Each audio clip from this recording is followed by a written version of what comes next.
সহিহ বুখারীতে একটি হাদিস রয়েছে, হাদিস নম্বর 1941।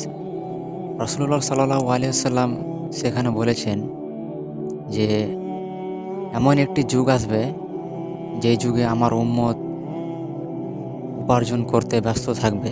সে কখনো এই কথা চিন্তা করবে না যে আমি হালাল উপার্জন করছি নাকি হারাম উপার্জন করছি। সেই সময়টি এখন, যে সময়টি এখন অনেক মানুষই অনলাইনে ইনকাম করছে, উপার্জন করছে, ফ্রিল্যান্সিং মার্কেট করছে এবং অনলাইন মার্কেটিং করছে এবং অফলাইন মার্কেটিং করছে। জুয়া, সুদ, ঘুষ এগুলোতে মেতে আছে। মানুষ কখনো চিন্তা করছে না কি আসলে আমার যে উপার্জনটা হচ্ছে সেটা কি হালাল নাকি হারাম। এই যুগেরই রাসূলুল্লাহ সাল্লাল্লাহু আলাইহি ওয়াসাল্লাম কথাটি বলেছেন, যে কথাটি আজ মানুষ সুদ খাটাচ্ছে, সুদ খাটিয়ে যে টাকাটা, যে পয়সাটা উপার্জন করছে সেটা কখনো হালাল নয়, সেটা অবশ্যই হারাম। তেমনই মানুষ যে অনলাইনে যে ইনকাম করছে, উপার্জন করছে, সেটি হচ্ছে ফ্রিল্যান্সিং মার্কেট।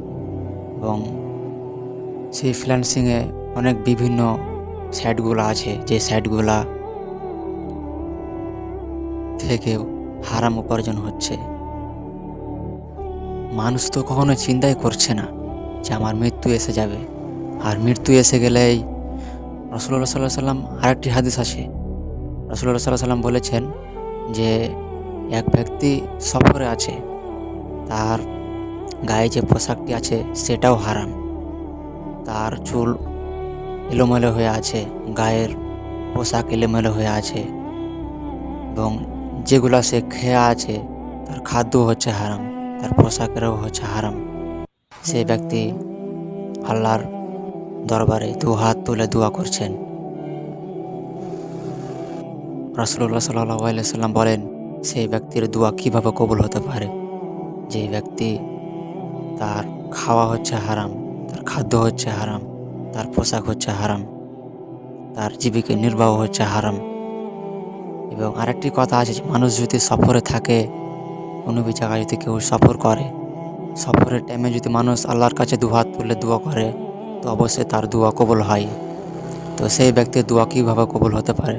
প্রিয় ভাই, একটু চিন্তা করো যে আমার যে উপার্জনটা হচ্ছে সেটা হালাল না হারাম। আজকের ভিডিওটা এই পর্যন্তই। যদি ইসলামিক গল্প কিংবা ভিডিও কাহিনী যদি পেতে চান, যেগুলো সত্য সেগুলো তুলে ধরবো, তো অবশ্যই এই চ্যানেলটি সাবস্ক্রাইব করবেন।